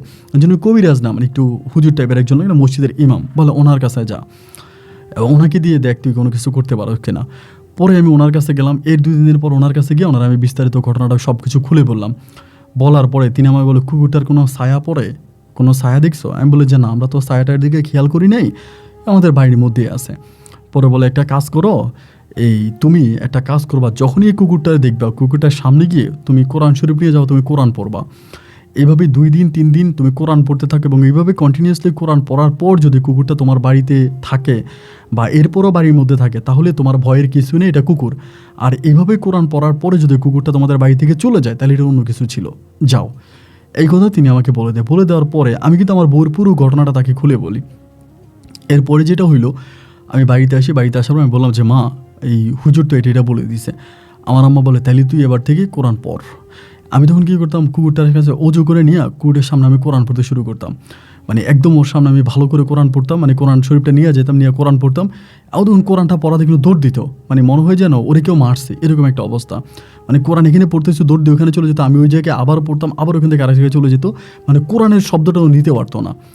তখন আমার এবং মায়ের ভিতর অনেকটা ভয় ভীতি কাজ করতেছে, কি রে এটা কি? আমরা কিন্তু এটা বাইরের কোনো লোকদেরকে জানাই না, বা বাইরে কাউকে বলি না যে অন্য কেউ বিষয়টা না জানুক। আমরা চাই যেহেতু এটা আমাদের বাড়ির মধ্যে আছে। যেদিন আমি ওইটার এইভাবে কোরআন মানে পড়ে শোনাইলাম, মানে এই দিন রাতের বেলায় রাতটা কাটলো। পরের দিন সকালে আমি ফজরের নামাজ পড়ে আইসে দেখি যে কুকুরটা নাই বাড়ির মধ্যে।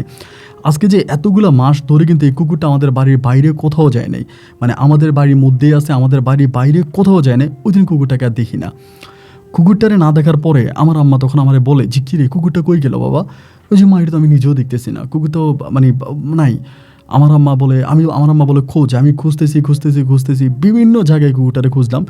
এই কুকুরটারে আমি আর পাইলাম না। এবং আমি এলাকার অনেক লোকদেরকে জিজ্ঞেস করি, কেউই মানে কুকুরটা কোথায় গেল, মানে মুহূর্তের মতো কোথায় হাওয়া হয়ে গেল, এর কোনো খোঁজ খবর আমি আর খুঁজে পাইলাম না। এবং এরপর আমি ওই মানে যেই হুজুর আমাকে এটা বলে দিস, ওই হুজুরের কাছে আসলাম, আমার আম্মাকে নিয়ে আসলাম। এবং আনার পরে হুজুর বলে, কোরআন পড়ছিস, একদিন মাত্র কোরআনের শব্দ যাতে কুকুরটা নিতে পারে নাই, এই কুকুরটা চলে গেছে। এবং আর যেহেতু তোর কাছে মনে হলো যে তো এই কুকুরের এরকম ঘটনা, এখন আল্লাহ ভালো জানে, তবে আমার কাছে এই কুকুরটাকে ভালো কোনো কিছু মনে হয় নাই। আমার কাছে মনে হয়েছে এটা খারাপ কোনো কিছুই হবে। অ্যান্ড এরপর আমি তখন আম্মুকে বললাম যে, আম্মু, এটা কী হতে পারে, মানে এটা কী ধরনের কী হতে পারে? আমার আম্মু মানে ঘটনাটা শুনে খুব অবাক। এবং এই ঘটনার পরে আজকে প্রায় অনেক বছর, 15 বছরের মতো কেটে গেছে, আপনার প্রায় 12-13 বছরের মতো কাটছে, কিন্তু এই পর্যন্ত আমি আমার বউ শিপ্রার আর কোনো খবর পাই নাই। মানে ও কি, অনেকেই বলে ও ইন্ডিয়াতে আছে, ইন্ডিয়াতে ওর ফ্যামিলির সাথে আছে, ইন্ডিয়াতে চলে গেছে। আমি ইন্ডিয়াতে অনেক খোঁজ খবর পাঠাইছি, ইন্ডিয়াতে কিন্তু আমার কোনো খবর পাই নাই, বা ও আর আমার সাথে কোনো যোগাযোগে রাখে নাই। বাংলাদেশে আসে না, ওর আব্বা মা বাংলাদেশে এসে যে জায়গায় সম্পত্তিগুলো ছিল, এগুলো সব কিছু বিক্রি করে ওর আব্বা মা আবার ইন্ডিয়াতে চলে গেছে।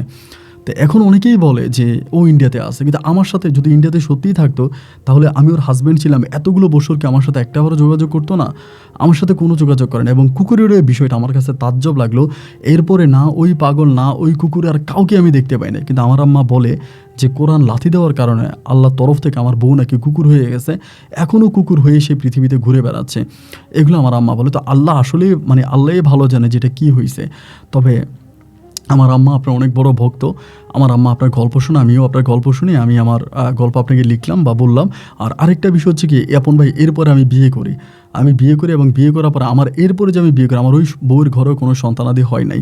এবং সন্তানের আশে আমার মা আমার বউকে বিভিন্ন জায়গায় নিয়ে গেছে, অনেক কবিরাজের কাছে, অনেক পানি পড়া, এটা অনেক কিছু করেছে, কিন্তু আমার ওই ওয়াইফের ঘরে আর কোনো সন্তান হয়নি।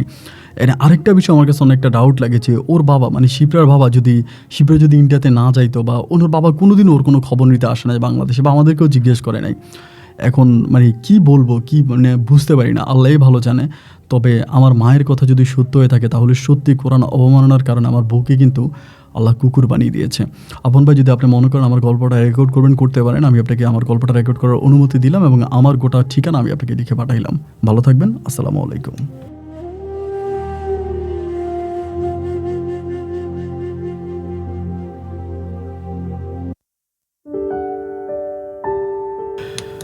বন্ধুগণ, সবাইকে অনেক বেশি ধন্যবাদ এতক্ষণ পর্যন্ত সিলেটের ভাই শামীম হোসেনের জীবনের বাস্তব গল্পটা আমার সাথে থেকে শোনার জন্য। বন্ধুগণ, এই গল্পটা এরকম একটা গল্প, আমি আসলে নিজেও ঠিক আসলে বুঝে উঠতে পারতেছি না যে কুকুরটা ওনার সাথে এসেছিল, আদৌ এই কুকুরটা কী ছিল, এবং কেন কোরআন তালাওয়াতের শব্দ শুনে কুকুরটা বাড়ি থেকে চলে গেল। এরপরে কেন আজকে এতগুলো বছর এই কুকুরটাও তার বাড়িতে ফিরে আসলো না, এবং এই শিপ্রা রানী যে মেয়েটা ছিল, ওই মেয়েটাও কেন আর কখনো তাদের পরিবারে আসলো না। তো এখানে একটা বিষয় আমার কাছে সন্দেহ লাগে, মেয়েটা যদি সত্যি উধাও হয়ে যেত, তার বাবা কিন্তু অনেকভাবে মেয়েকে খুঁজতো, ওই কিন্তু আবার মাঝে মাঝে ইন্ডিয়াতে যেত, পরিবারের সাথে দেখা করতো। মানে আমার কাছে 50% মনে হচ্ছে মেয়েটা ইন্ডিয়াতে চলে গেছে, ওখানেই আছে। আবার যখন আমি কবিরাজের কথা চিন্তা করি, যেমন ওই পাগল খেতে খেতে বললো যে তোর বউকে দে, তোর বউকে কিছু দে, তোর বউ তো খাবার চাচ্ছে। এবং পাগলের কথা এবং ওই হুজুরের কাছে যে হুজুর বললো যে কোরআন পড়লে যদি চলে যায় তাহলে এটা অন্য কিছু, মানে সব কিছু মিলে আমি আসলেই কনফিউজ যে আসলেই কুকুরটা কী ছিল, এটা আল্লাহই ভালো জানে। এবং আপনারা যারা গল্প শুনেছেন আপনাদের কাছে কী মনে হয় আপনারা এটা কমেন্ট বক্সে লিখবেন, তাহলে শামীম ভাই এবং তার মা আপনাদের কমেন্টগুলো দেখলে তারাও তাদের জীবনে হয়তো একটা একটা সংকোচ থেকে বেরিয়ে আসতে পারবে। সবাই ভালো থাকবেন, সুস্থ থাকবেন, এই শুভকামনা। আজকের মতো এখানেই বিদায়, দেখা হবে অন্য দিন অন্য কারো বাস্তব জীবনের গল্প নিয়ে। আল্লাহ হাফেজ অ্যান্ড আসসালামু আলাইকুম।